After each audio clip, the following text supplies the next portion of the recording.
E aí, pessoal, um outro conceito muito importante quando a gente fala de hidrostática é o princípio de Pascal. E é sobre isso que a gente vai falar na aula de hoje. Vem comigo!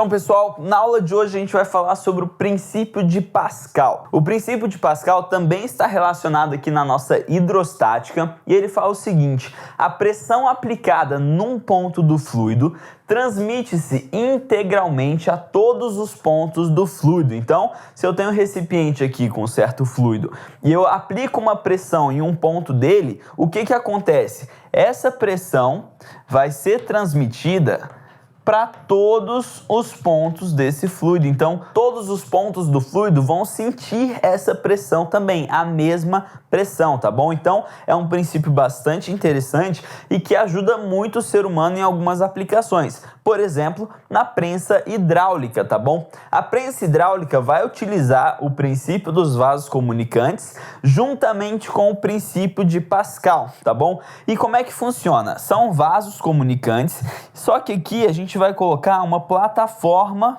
em cada lado, como se fosse um pistão, alguma coisa que consegue subir e descer. Por quê? Se eu aplico uma força, por exemplo, F, desse lado, o que acontece? Eu sei que uma força aplicada em uma determinada área, que é a área do meu pistão, eu vou gerar uma pressão, porque eu sei que pressão é igual a força sobre a área, certo? Então, aplicando uma força numa determinada área, eu gerei uma pressão nesse ponto do fluido. Só que pelo princípio de Pascal, essa pressão vai ser aplicada em todos os pontos do meu fluido, certo? Inclusive lá do outro lado. Ou seja, a pressão que eu apliquei aqui vai ser aplicada aqui também. Só que pressão em uma área, o que acontece?